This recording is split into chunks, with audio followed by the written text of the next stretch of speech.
Škrydlová strecha, tuto vlastne je problém so zatekaním v tejto pravej časti nad oknom, to je niekde tu.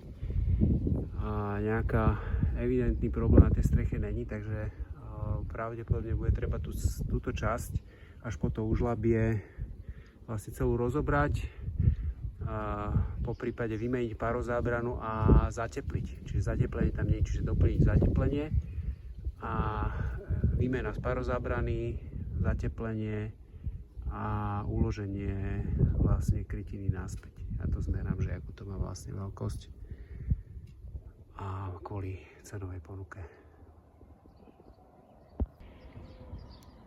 Takže pohľad z vrchu tej strechy vlastne je taký konus.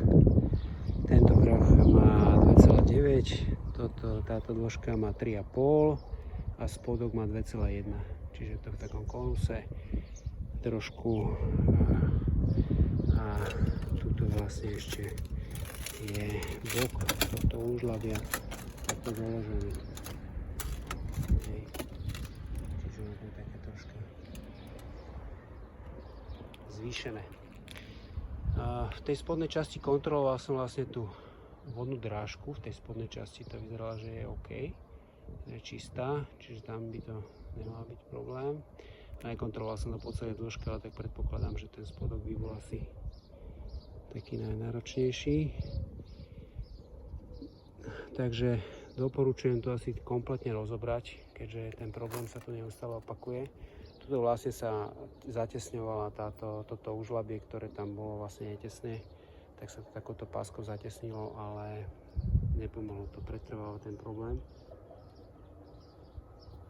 Takže bude to treba celé rozobrať, až možno aj vymeniť parozábranu. V tej dolnej časti som pozeral, ale nie je nejaká rozpadnutá tá parozábrana, ale asi bude to treba celé dokryť, aby bolo vidieť, že kde vlastne je problém, kde tam tá voda vteká, po prípade na tej parozábrane by to mohlo byť vidieť, že kde sa nachádza ten problém, kade tam tá voda vstupuje.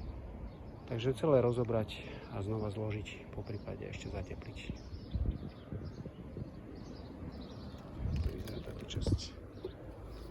Tento cípik vlastne po to užlabie, že by sa to urobilo, sa to rozobralo a znova zložilo. Jak som hovoril, tento vrch 2,9, dĺžka 3,5, spodok 2,1 a plus tento bok. Tu ešte záznam vlastne z toho užlabia, taký detailnejší zo spodu, čiže tak toto vyzerá tá bočná časť toho užlabia.